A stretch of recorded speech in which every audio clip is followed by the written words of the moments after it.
Respected audience, our honorable chief guest, Her Excellency, President of Tanzania has arrived, and she is received by our Honorable Chancellor, Vice Chancellor, Honorable Minister of Education, and Honorable Minister of External Affairs at the entrance.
Respected dignitaries, I, on behalf of Jawaharlal Nehru University, welcome you all for the special convocation.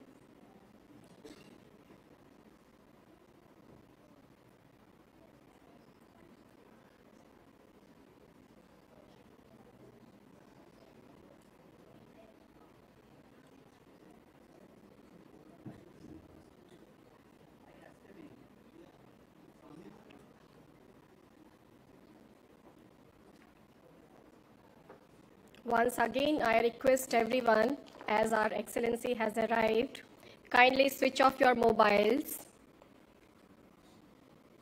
and maintain silence.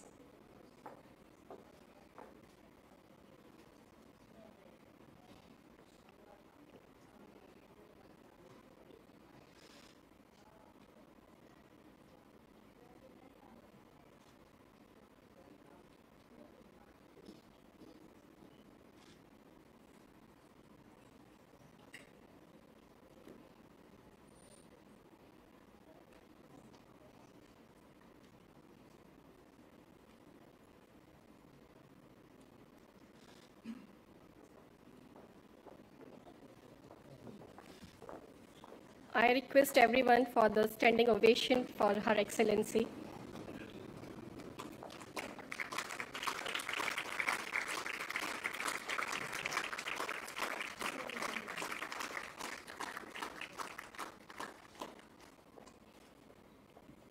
Kindly be seated.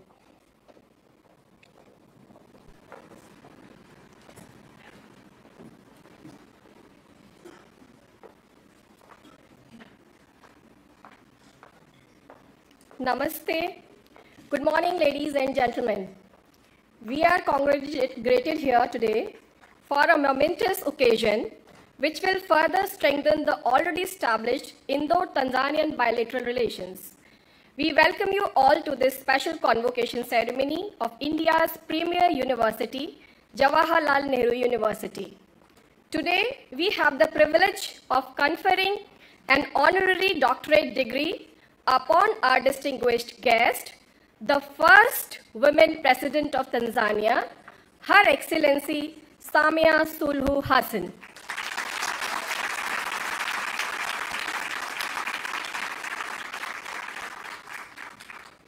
With utmost respect, I would like to invite our Honorable First Women Vice Chancellor of Jawaharlal Nehru University, Professor Shanti Shri Dhulipudi Pandit, for the welcome address.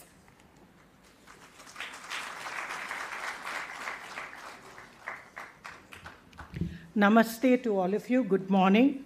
Most respected Her Excellency Samia Suluhu Hassan, who's also known as Mama Suluhu Hassan, President of the United Republic of Tanzania, and in the very spirit of our Honorable Prime Minister, we celebrate Nari Shakti today, that is women's-led development and women empowerment in the Amrit Kal, that is the 76th year of our independence, leading to 100 years. Respected External Affairs Minister, Dr. S. Jaishankar, who is also an alumnus of this university, and we are extremely proud of you, sir, at the successful completion of the G20+1, where you made a master stroke of getting the African Union into the G20.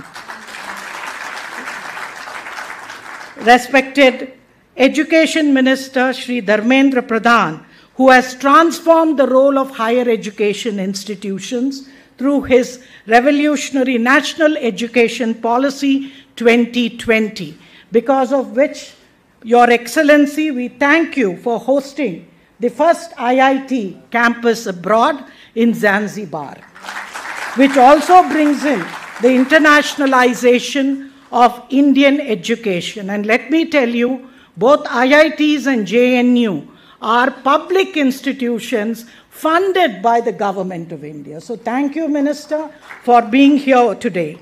I also welcome our respected Chancellor, Ambassador Kanwal Sibal, a seasoned diplomat and the former Foreign Secretary and Ambassador to several countries. He has just taken over, so we look for your guidance to make JNU go higher in its echelons. And dignitaries of the dais, honorable ministers from Tanzania, India, the Minister of State for Education, officials from the Ministry of External Affairs, Ministry of Education, JNU faculty, and students. Tiruvalluvar said the root of peace rests upon the walls of understanding. So today, Jawaharlal Nehru University is extremely happy to honor Her Excellency, the President of Tanzania. 1985, when I was a student, your father of the nation, Julius Nyerere, was also given an honorary doctorate by the Jawaharlal Nehru University. And a great friend of India as well, and JNU is extremely proud of that. Let me tell the Honorable President that Jawaharlal Nehru University is one of India's topmost university, as well as one of the topmost in international rankings. We are in the top 10 in 5 subjects in the QS rankings. We have also produced 2 Nobel Prize winners, and both of them in economics. And hence, I welcome you to Jawaharlal Nehru University today. As most of you know, that recently concluded G20 summit in New Delhi marked a significant milestone for diplomacy. The New Delhi declaration that emerged from this summit is a testament of India's exceptional ability to table ideas, shape global issues, bridge divides, and forge a consensus. At the heart of the summit was India's unwavering commitment for the promotion of an inclusive and equitable approach to highlight the interests of the global South, which also includes Africa. The most notable is, as I've already told you, the inclusion of the African continent, because India acknowledges the pivotal role of the African continent in shaping the agenda on international problems. In moving forward, the accomplishment of the summit will serve as a beacon of hope and inspiration for the international community, reminding us of the power of collaboration in addressing our shared global challenges in an extremely divided world. And it also had the motto of Vasudhaiva Kutumbakam, which means one earth, one family, one future. So we are a family, we have a common future. Education is one that has also become a part of this endeavor of the vision and mission of our revolutionary Prime Minister Modi. The motto of excellence with empathy, equality with equity, inclusion with integrity and innovation is even more relevant today. The goal of becoming a Vishwa Guru, a leader in the knowledge society, requires transformational reforms in education. Our Honorable Minister here has been giving a very strong leadership in heralding in the NEP, New Education Policy of 2020, which is indeed a unique framework, for it brings in continuity with change, realm with region, holism with specialization, the stress on interdisciplinary and multidisciplinary aspects of knowledge, balance between science and technology, social sciences, humanities and languages, a touch of the local, regional with the national and international, as well as the universal. Madam, we are proud that you are also a product of Indian education. You're training in Hyderabad, and extremely proud that Indian education is contributing to global integrity and being of one family.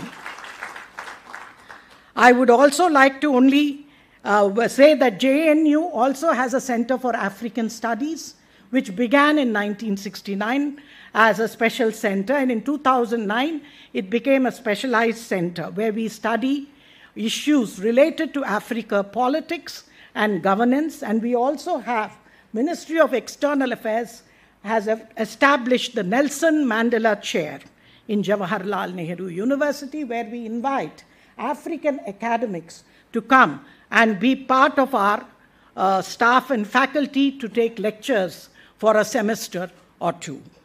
And hence I would like to once again, Madam, welcome you this morning only by telling you that JNU celebrates 7 Ds, which is a part of our also civilizational values, and that is democracy, difference, debate, dialogue, deliberation, dissent, and development. Once again, welcome, ma'am, to Jawaharlal Nehru University, and we are extremely proud to give the first woman the honorary doctorate, and I think JNU is greatly benefited by your presence this morning. Thank you. Thank you very much, Honorable Vice Chancellor Madam, for your inspirational and informative address. We now request Honorable Chancellor of Jawaharlal Nehru University, Ambassador Shri Kanwal Sibal, for the address. Ambassador Sibal retired as Foreign Secretary to the Government of India. In 2017, he was awarded with the prestigious Padam Shri Award for his distinguished services in the field of public affairs.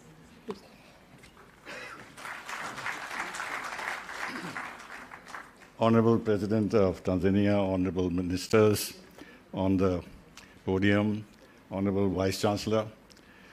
As the Vice Chancellor said, I took over my new responsibilities, if these are responsibilities, just a few days ago. It's supposed to be ceremonial post, so I thought I would only be part of the ceremony. So they didn't tell me I needed to speak. So, but you know, I am very happy to be able to talk to you because of my personal association with Tanzania.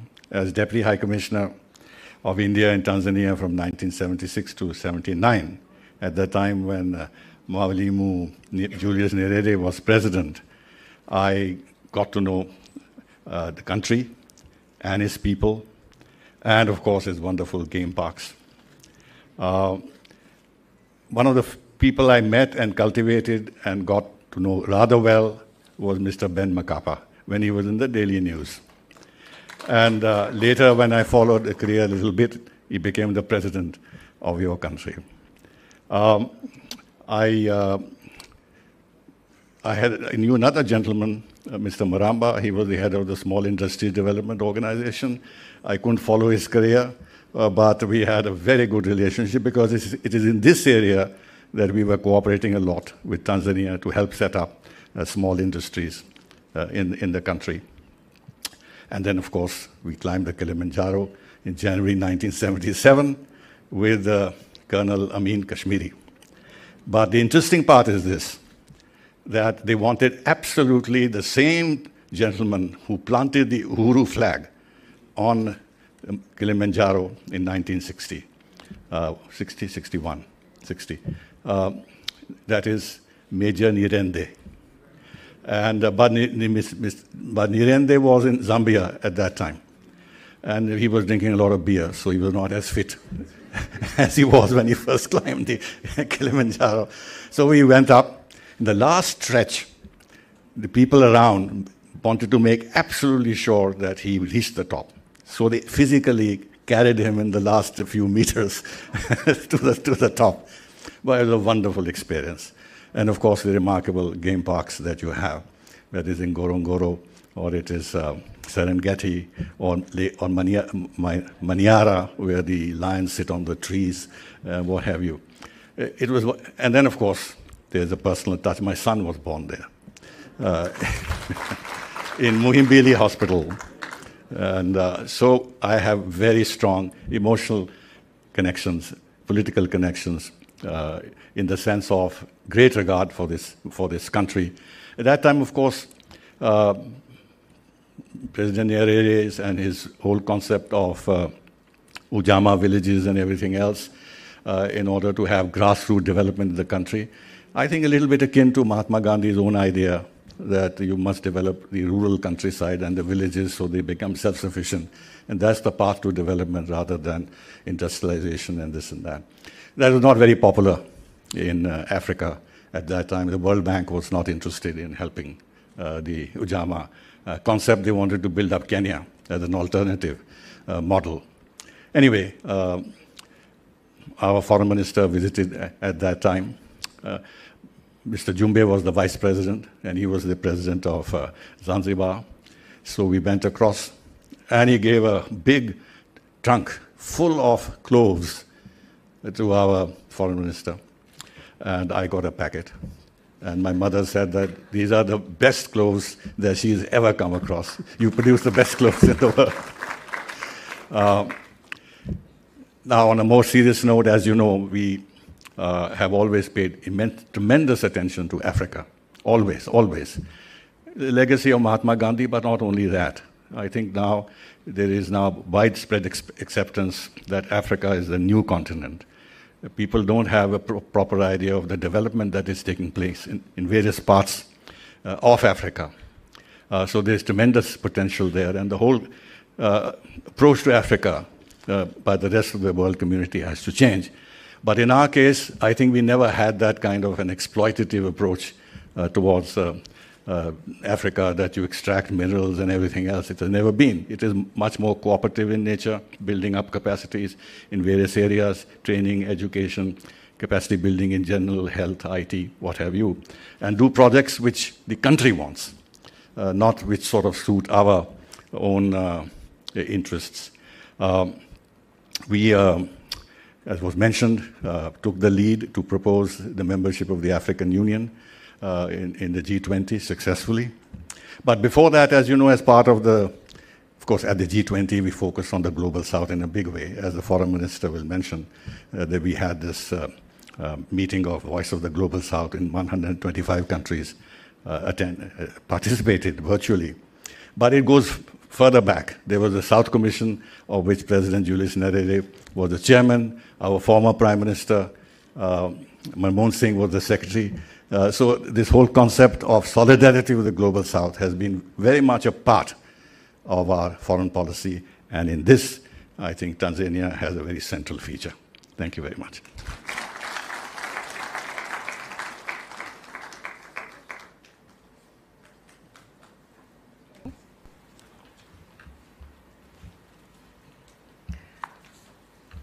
Hello. Thank you so much, sir, for highlighting the emotional connection with the Republic of Tanzania. We are sure that this will help us to build cultural connection with the Republic of Tanzania in future. We now request Honorable Minister of Education, who is also the Honorable Minister of Skill Development and Entrepreneurship, Shri Dharmendra Pradhan Ji, to deliver his address. Honorable Minister has also held the portfolios of State Independent Charge for the Ministry of Petroleum and Natural Gas and Ministry of Steel.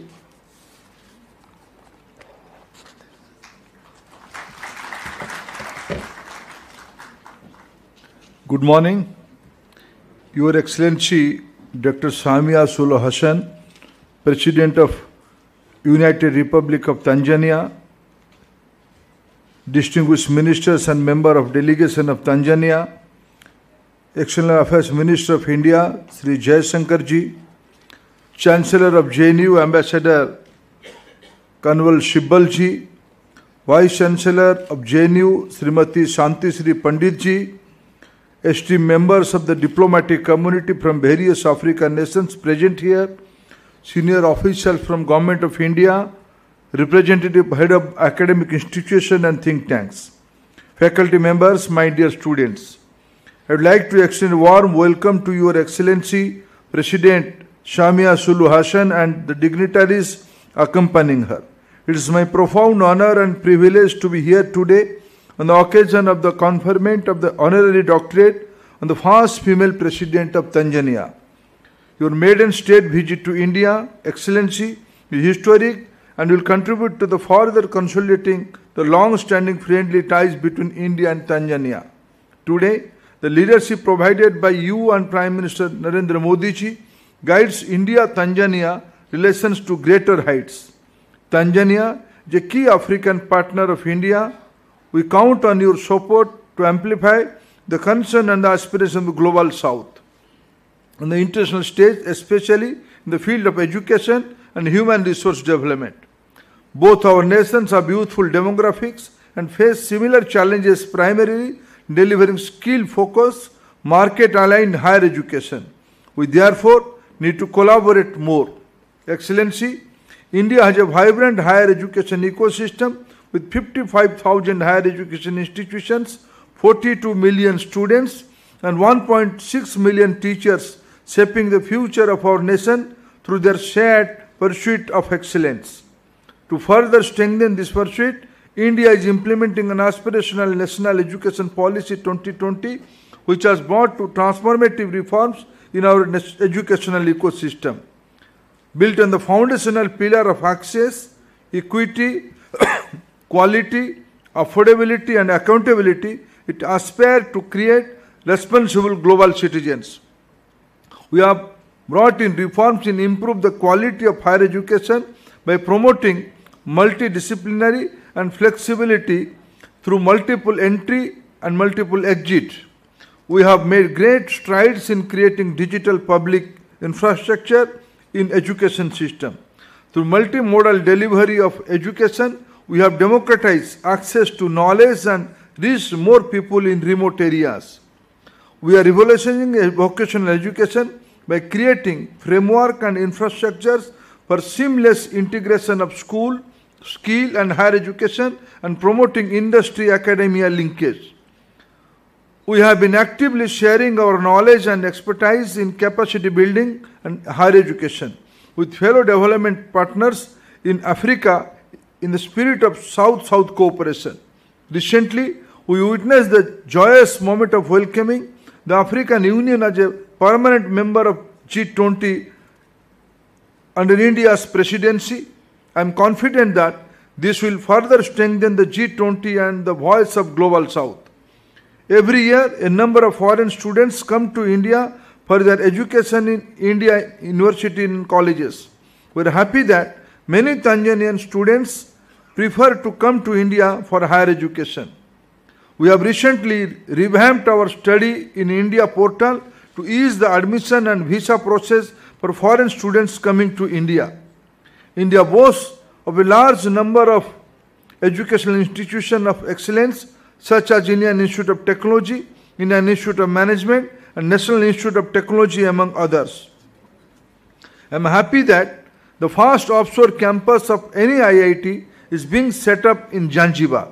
I am told that the IIT Madras Zanzibar campus is scheduled to be inaugurated by early next month.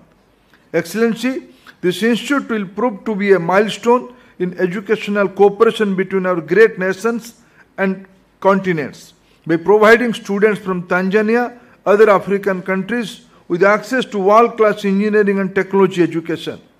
This will help in nation building and will drive economic growth, technology, development and research and innovation in Africa.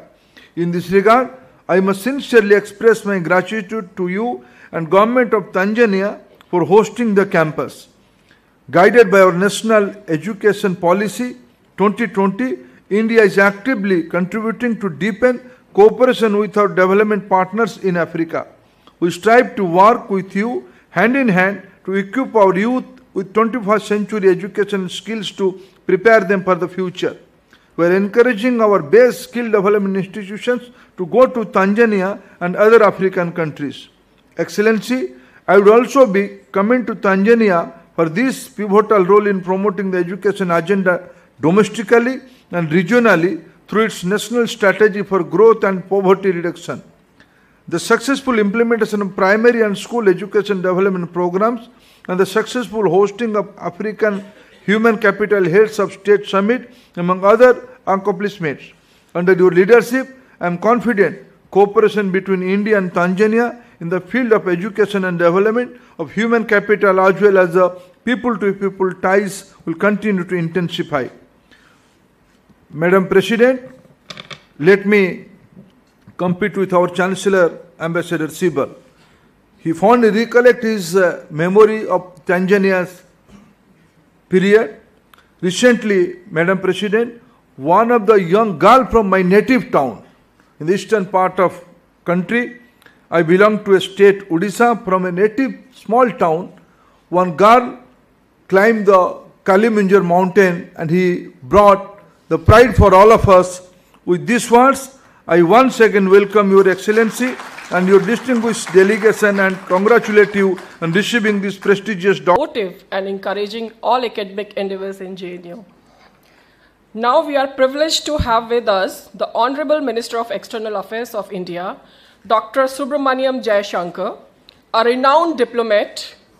We are proud to inform you that Honorable Minister is an alumnus of our premier university, Jawaharlal Nehru University. With utmost respect, I invite him to deliver his address. Thank you.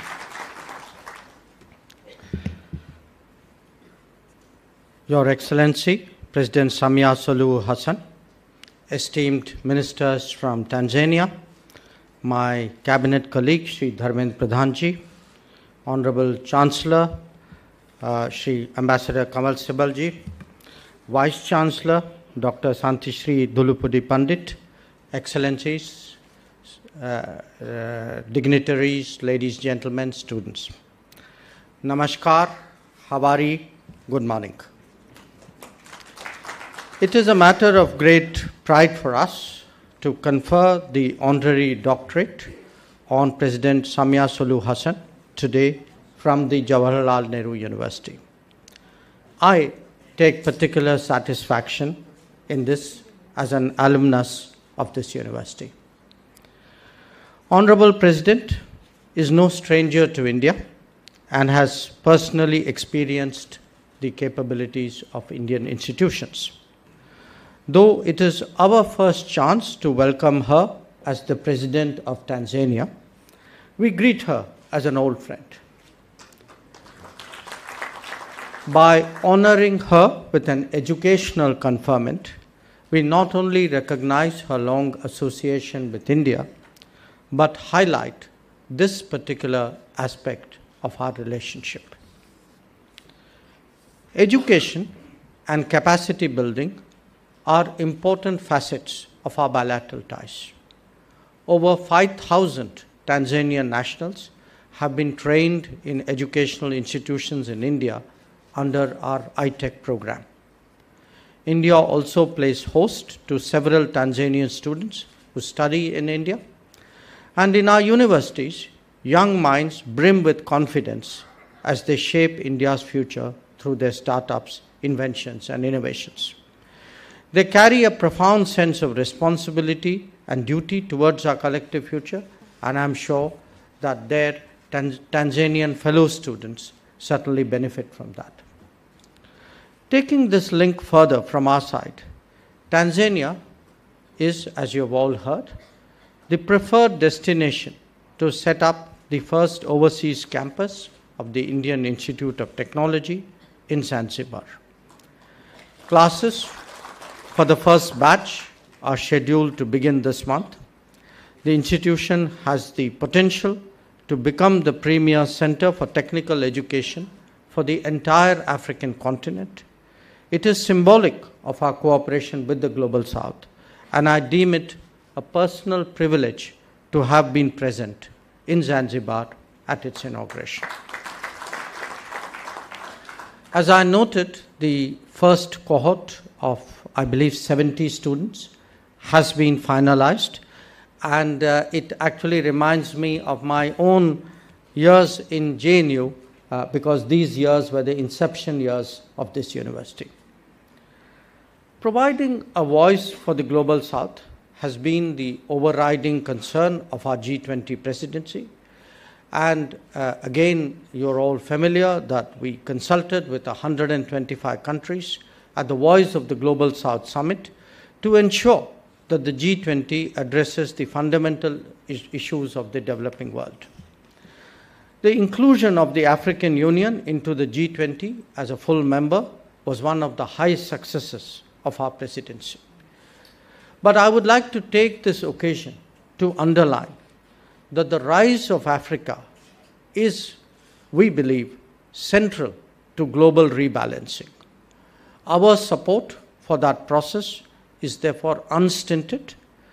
Most of our embassies, I should share with you, most of our embassies that we have opened in the last decade are in that continent. I should also add that the visit by the Honorable President Samia Suluhu Hassan is the first visit from Africa after the inclusion of the AU into the G20, and we recognize that significance as well. So, ladies and gentlemen, India and Tanzania enjoy traditionally close and friendly relations marked by sound political understanding, regular high-level visits, diversified economic engagement, and strong people-to-people contacts. Our trade relations with Tanzania date back several centuries when traders from the western coast of India first traveled to East Africa along the maritime route for trade and commerce. In fact, yesterday, when the Honorable President met Prime Minister Modi, this was the connect between our western coastline, the state of Gujarat, and Zanzibar in particular, I think was very much the subject of conversation. Economic ties between our two countries have always been a strong pillar. I'm happy to inform that despite the global disruption and challenges posed by the pandemic, our bilateral trade has witnessed strong growth from both sides and today stands at close to $6 billion. With India already as the fifth largest economy, the Indian government is vigorously pursuing sweeping reforms aimed at ensuring inclusive growth. India has grown as an economic powerhouse, and this offers opportunities to businessmen from Tanzania to be part of our growth story. While India is one of the fastest growing economies of the world, Tanzania has also displayed impressive economic performance. This offers enormous opportunities for further cooperation and convergence between the two countries, and I should say we are really limited only by our ambition. Our engagement with Tanzania, indeed with all of Africa, continues to be guided by the 10 principles enumerated by Prime Minister Modi in July 2018. In essence, it is cooperation based on our partners' priority. In the contemporary era, the center of gravity is now moving towards the Indo-Pacific, and that also encompasses the east coast of Africa. Guided by our Saga policy, we engage Tanzania as a littoral neighbor. Our cooperation can make a notable contribution to maintaining peace, prosperity, and security, and ensure secure, free, and open shipping lanes in the Indian Ocean. So, friends, real partnerships are driven by exchanges of experience which identify and constantly refresh collaborative opportunities. Those who are a living bridge in this regard hold a particular value for our ties. In the person of the Honorable President Samia Suluhu Hassan, we have today amidst us exactly such an inspiration. This conferment, I'm very confident, is a message that relations between our two countries will continue to further grow and prosper in the times to come. Thank you.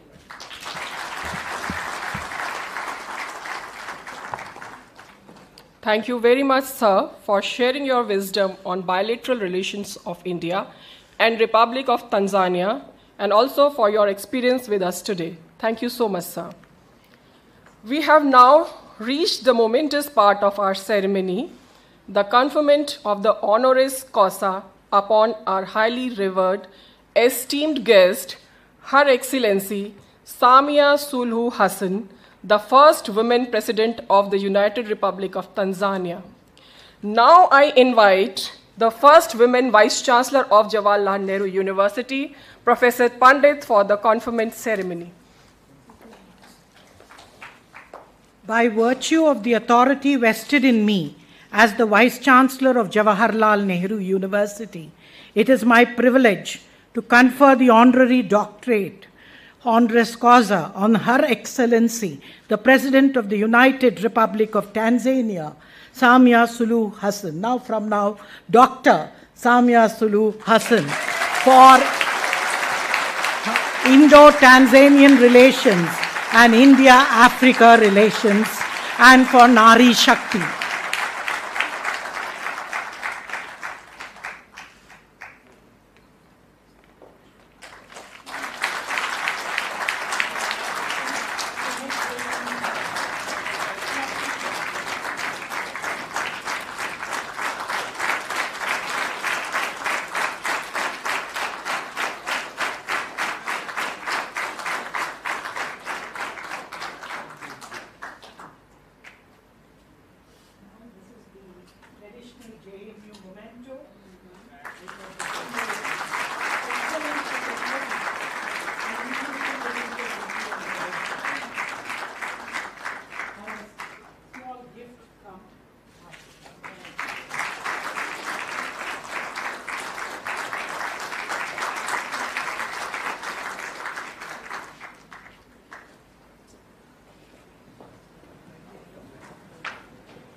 Many, many congratulations, Her Excellency.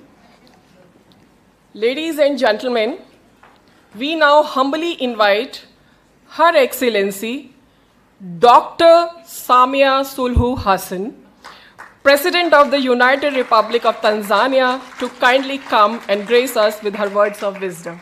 Please, ma'am.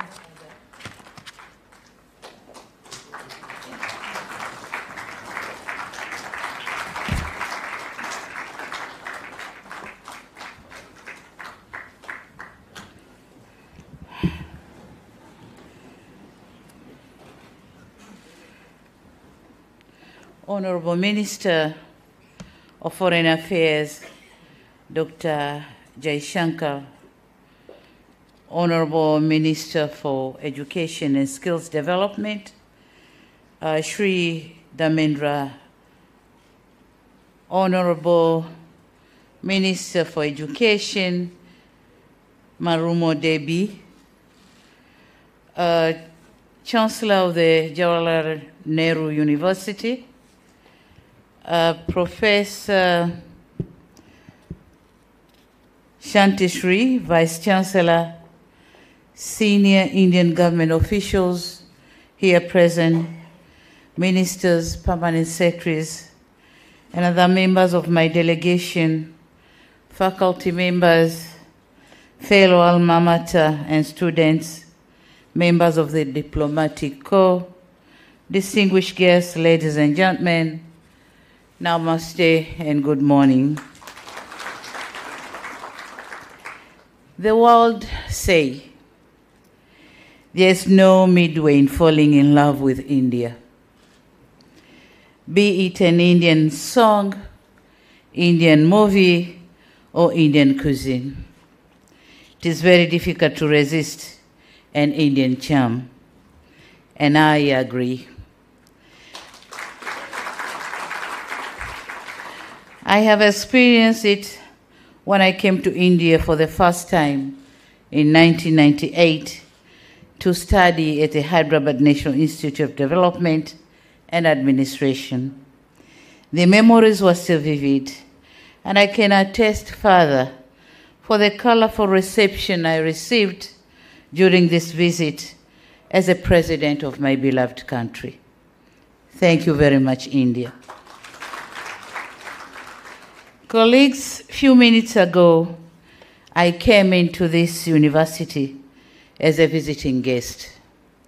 Few minutes after, you have changed me as a family and conferred me with an honorary causa degree. I'm now standing here as a family member of the great Jawaharlal Nehru University and no more as a visiting guest. Thank you very much. Thank you very much.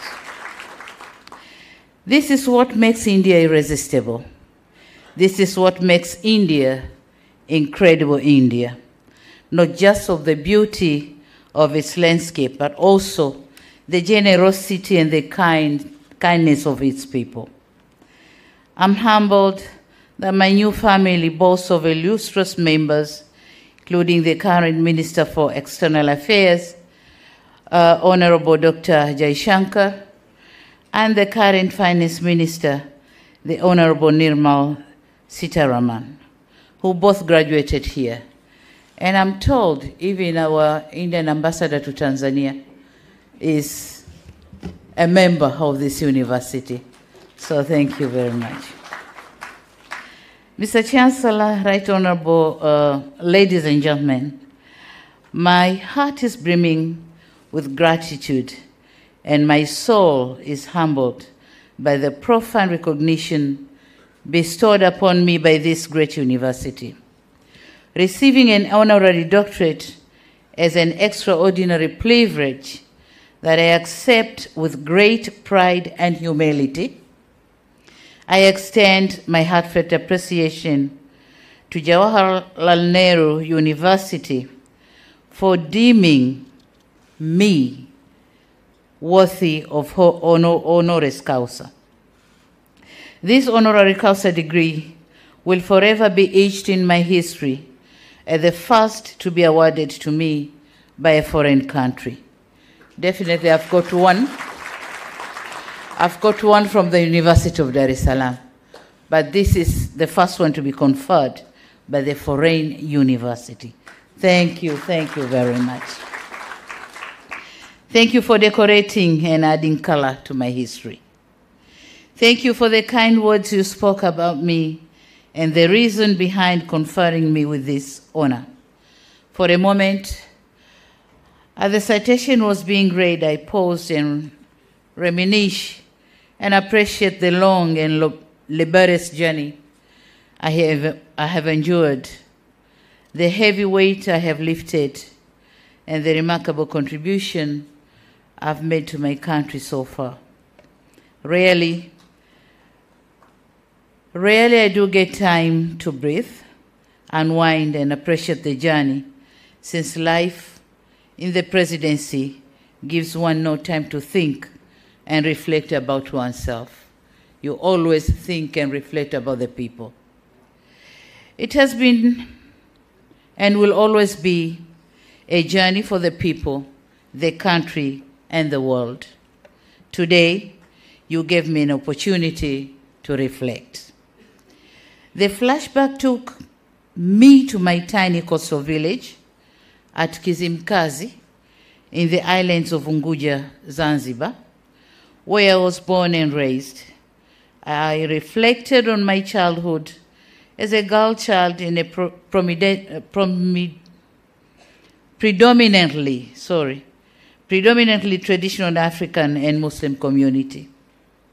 A daughter born by a housewife and fathered by a teacher.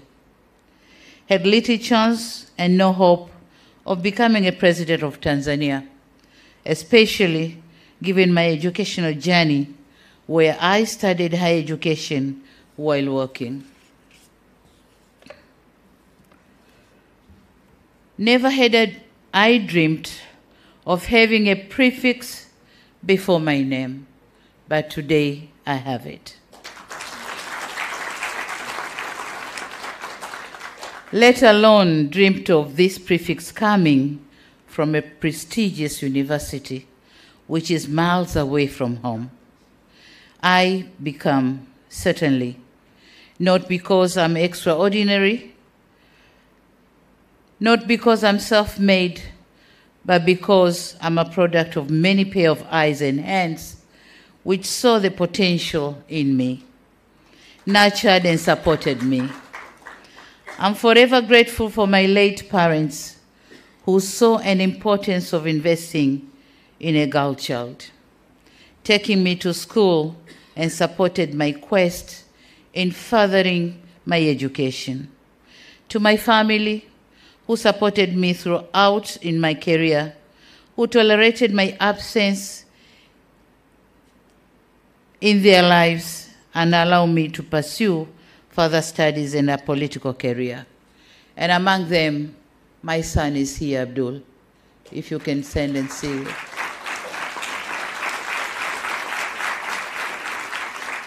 This is the third born.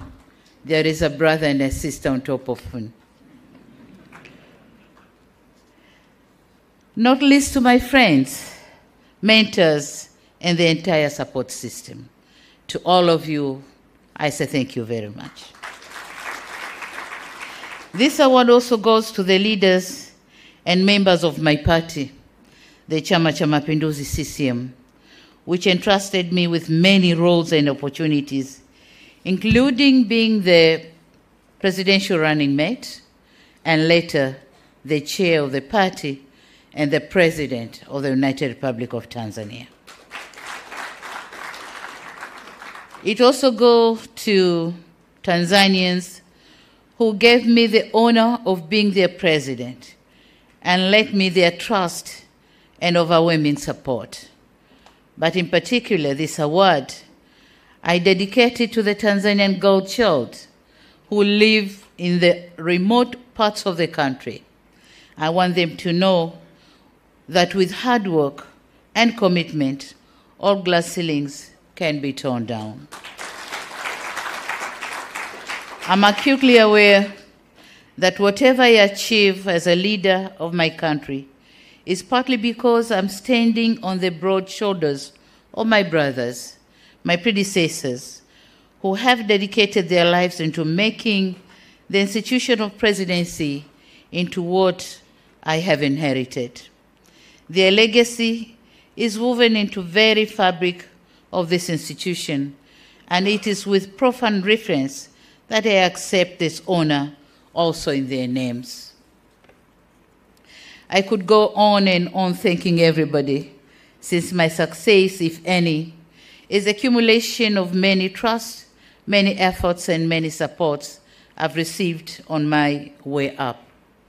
And we in Africa believe that when the heart is full, it pours out from the mouth. So I refrain from overthinking because the list is endless. Thank you all. Mr. Chancellor, ladies and gentlemen, while I rejoice and celebrate this honor, I'm reminding myself that there is no free lunch. Much as you did not, out of respect or out of courtesy, condition me to deliver remarks upon being conferred an honorary degree, I understand that it is customary for an awardee to do so. And it may be inappropriate not to seize this opportunity to share with you my reflections on issues of mutual concern. I therefore wish to share with you my reflection on what is India to us, Tanzania and Africans. To us, Tanzanians, India is not simply a country. India is an extended family member, simply separated by a coastline, a strategic ally, a dependable partner, and a friend for all seasons. This is what we see India. India and Tanzania relations dated long before pre-independence from our colonial master, United Kingdom. The monsoon trade connected our people through the Indian Ocean. The Indian community has lived and thrived in Tanzania for decades and spanned generations.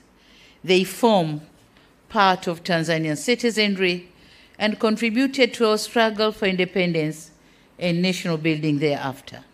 And so, it comes to no surprise that Indian food, which ranges between Indian rice, curries, and traditional Indian desserts, form part of our menus on our tables.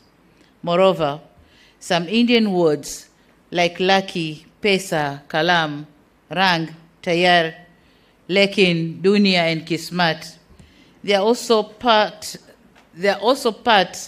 of our cultural heritage. On the other hand, colorful Hindu temple forms hallmark on many of our towns. With the Diwali festival, while Diwali's festival is celebrated by all of us as a statement to our unity and appreciation of customs and traditions of our Hindu brothers and sisters in Tanzania. Suffice to say, we are more connected rather than disconnected. The blood ties, history, and relations are augmented by the Indian Ocean. This reflection on my delegation, reflection is on my delegation, which include Tanzanians of Indian origin. Are you there? Tanzanians of Indian origin, Ahmed, Mohsen, and others.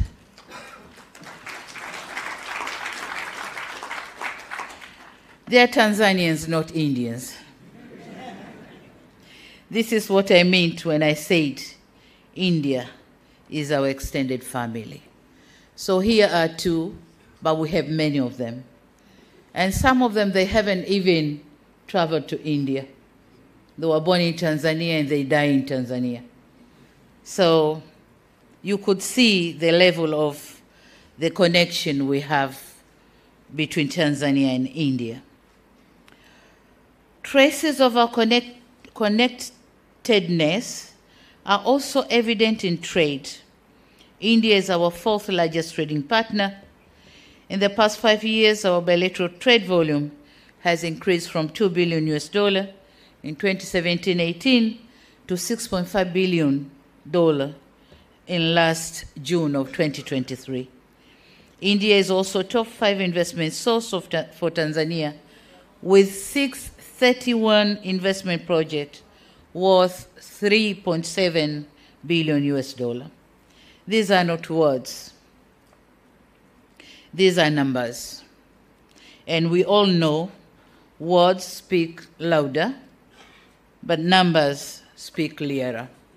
So this is the clear picture of our relation. Given our historic bonds and bilateral ties, There is no excuse why India is not our number one bilateral trade partner and investment source. This is an issue that preoccupied my discussion with Her Excellency President Draupadi Murmu and Right Honorable Prime Minister Modi. In a move to give a strong accent to our resolve, we had decided to elevate our relationship into a new strategic partnership anchored in 4 pillars, and they are maritime security, defense cooperation, development cooperation, and trade and investment. I'd like to thank the President of India, Her Excellency Draupadi Murmu, for her invitation, and the Prime Minister, the Right Honorable Narendra Modi, for engaging with me and my delegation through the details of our cooperation. At this point, allow me to thank everyone who has made my visit to India a success, with a special mention for His Excellency Biana Pradhan, Indian High Commissioner to Tanzania, whom, as I said before, happened to be an alumni of this great university. Mr. Chancellor, ladies and gentlemen, beyond familyhood and trade partnership, India is our strategic ally. India is now a powerful house.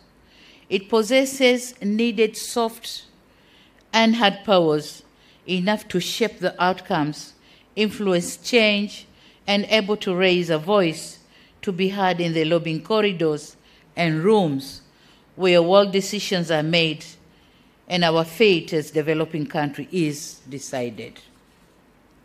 We in the developing world immensely appreciate the leadership and contribution that India is making in preserving and restoring sense, value, and humanity to our increasing plurilateral, manipulative, and materialistic world.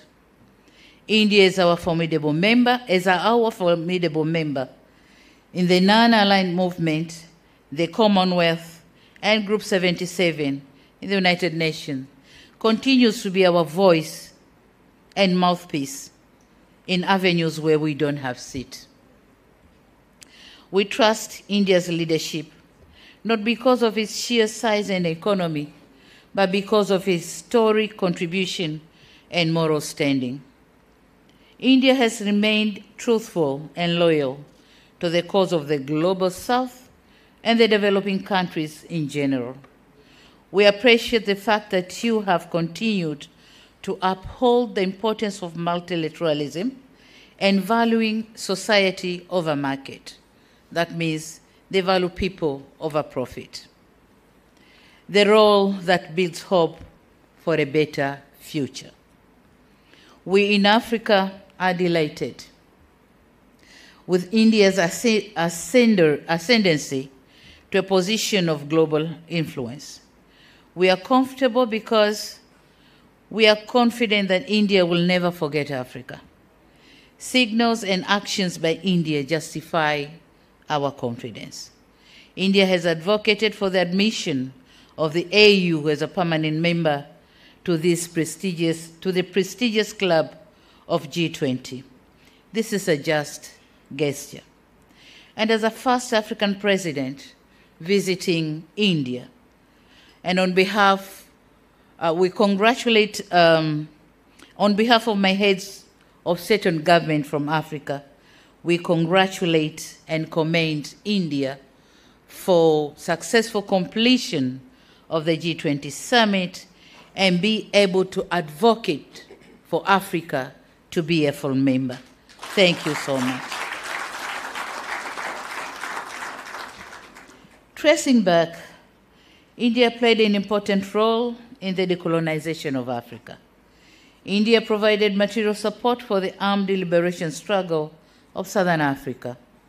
India is now our important ODA partner.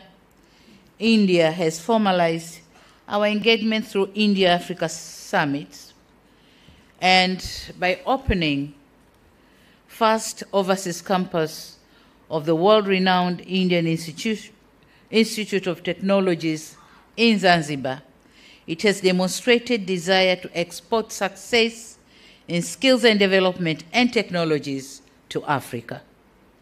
India cares about peace and stability in Africa, as it is the largest troop contributing country in the United Nations peacekeeping operations, most of which are in Africa.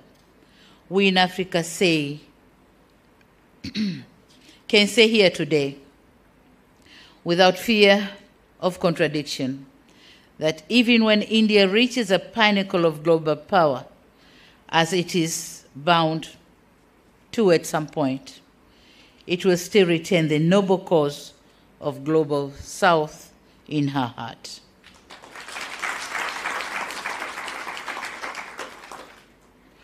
This is what, at the very least, we expect of India, that India, whenever it goes, whatever point of achievement reaches, it will still have Africa and the global South in her heart.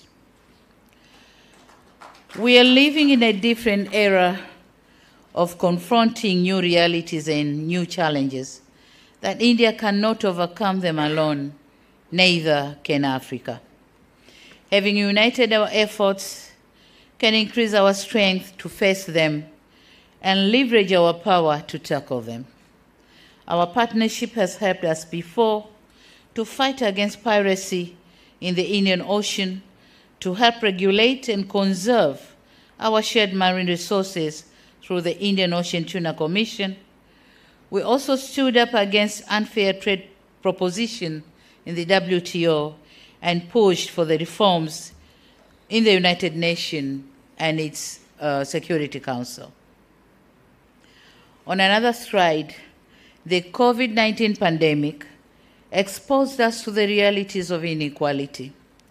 Globalization did not deliver on its promise. The champions of globalization were the first ones to close their borders. The market did not work fairly for the developing world.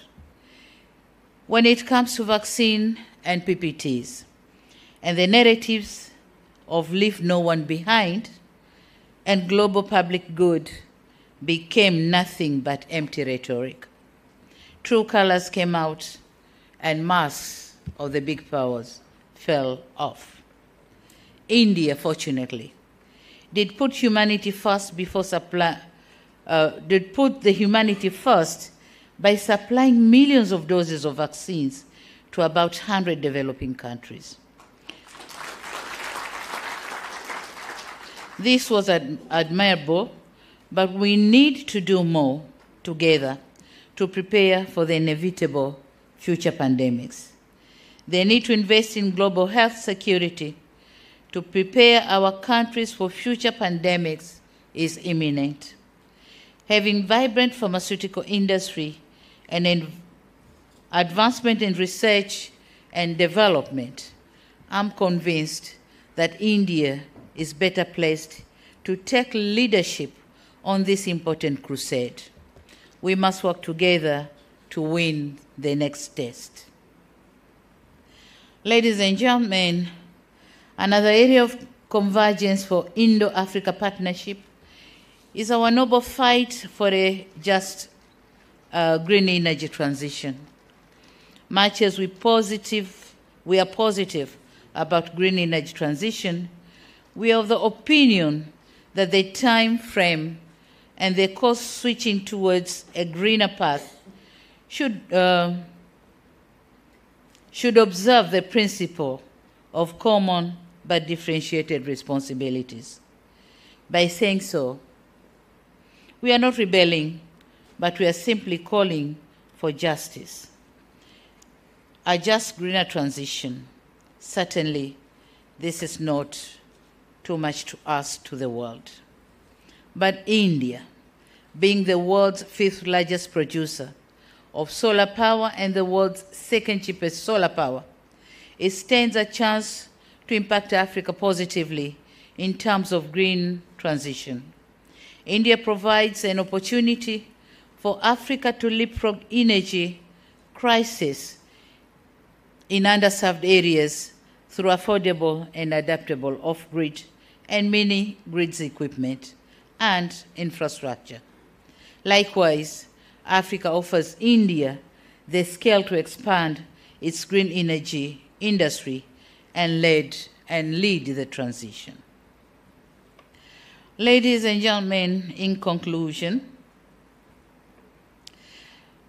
I said at the beginning of my remarks that India means so much to Tanzania and Africa. I hope I've tried to cause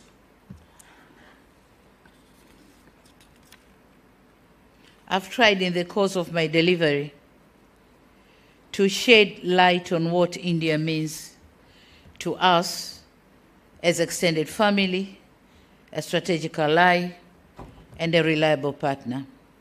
Our geographical proximity, cultural affinity, and demographic similarity give logic to a cheaper Indo-Africa economic and political cooperation and partnership. Our destiny is intertwined. Africa cannot purport to penetrate to the center of the world's economy without India. On the other side, India's leadership of the Global South in the pursuit of fair global order cannot be attained if Africa is in the periphery. This is to say, Africa and India are almost and always tied at the hip when it comes to unlocking the global challenges to our growth and development.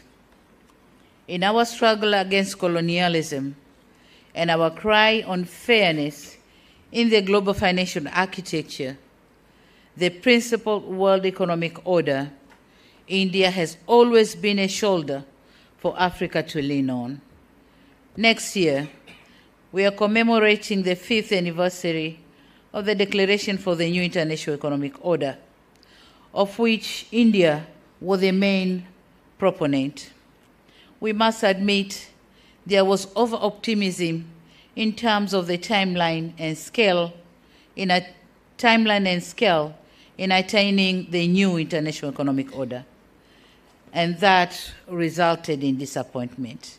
However, the new realities and lessons learned must compel us to forge for Indo-Africa cooperation to push for a more fairer world. Together, we can be a formidable voice and a force to be reckoned with. In closing, I extend my deepest gratitude once again to this esteemed institution for the privilege of receiving this honorary doctorate. Thank you very much.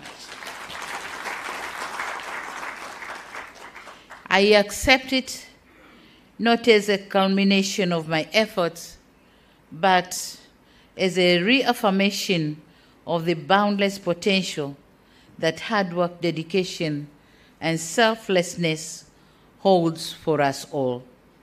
Let us move forward with a renewed commitment to harness the transformative power of cooperation, and in doing so, let us forge a future that is marked by unity, understanding, and the steadfast dedication to the betterment of the humanity.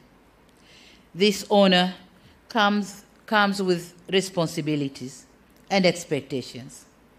It is a call to action, a call to leverage the privilege that it confers to the betterment of our world.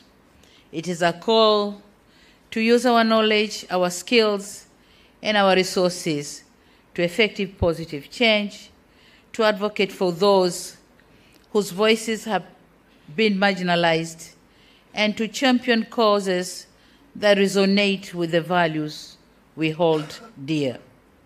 As I stand here today, I'm mindful of the profound interconnectedness of all human beings. We are bound by a common purpose, a shared destiny, and a collective responsibility to leave this world better than we found it.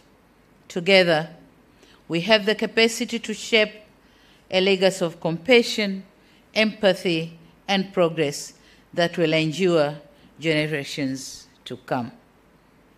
Thank you very much for your kind attention. Thank you very much.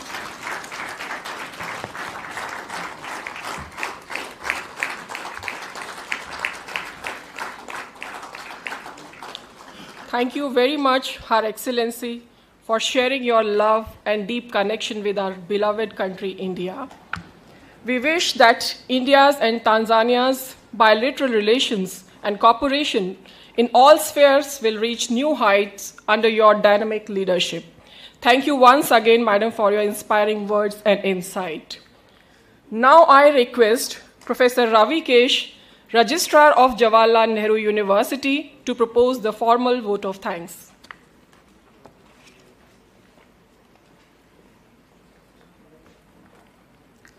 Honorable Her Excellency Dr. Samia Suluhu Hassan, President of the United Republic of Tanzania, Honorable Dr. S. Jaishankarji, Minister of External Affairs, Honorable Sri Dharmendra Pradhanji, Minister for Educational and Skill Development and Entrepreneurship, Srimati Annapurna Devi ji, Honorable Minister of State, JNU Vice Chancellor Ambassador Kamal Sibal ji, JNU Vice Chancellor Professor Santisri Dhulipudi Pandit ma'am, distinguished guests, respected colleagues and dear students, Namaste. I stand before you today with a sense of privilege as I propose vote of thanks on behalf of our university for gracing this special convocation ceremony with your kind presence. First and foremost, on behalf of JNU community, I would like to thank our chief guest, Honorable Her Excellency Dr. Samia Suluhu Hassan, for gracing today's event with her benign presence and sharing her illuminating speech. We were truly enlightened to hear her enlightening thoughts on her first visit to India as a president, along with her distinguished ministers before us. It was truly a proud moment for us to see first woman Vice Chancellor of our university felicitating a first woman President of Tanzania with the honorary doctorate in the august presence of many illuminating figures of Tanzania and India today. I would like to thank our deepest gratitude to our Honorable Dr. S. Jaishankarji, an alumnus of our premier institution, and Honorable Minister of External Affairs for your unwavering support, guidance, and leadership, under which India and Tanzania is on the right path to attaining new heights. Your vision and dedication have been the driving force behind organizing this event successfully. We are immensely grateful to our esteemed Minister for Education and Skill Development and Entrepreneurship, Sri Dharmendra Pradhanji, for your gracious presence today and enlightening us with your kind words of wisdom and encouragement. We are truly thankful to you, sir, for your constant guidance in fostering an environment of academic excellence, research, and innovation.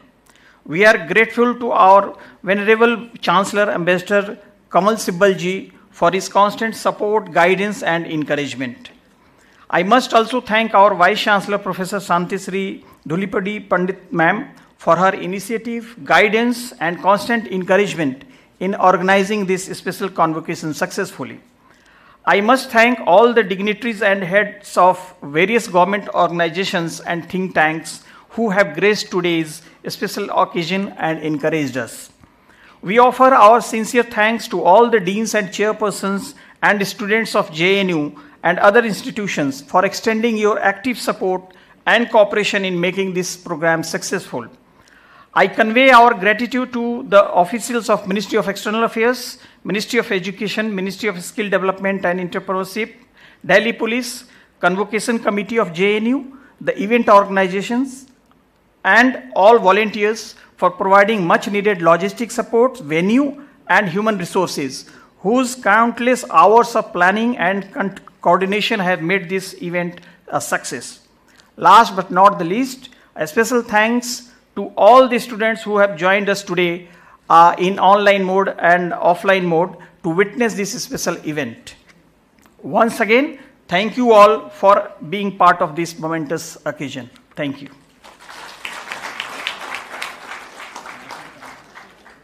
So with this, we conclude this special convocation. May I request all the dignitaries here to join us for high tea.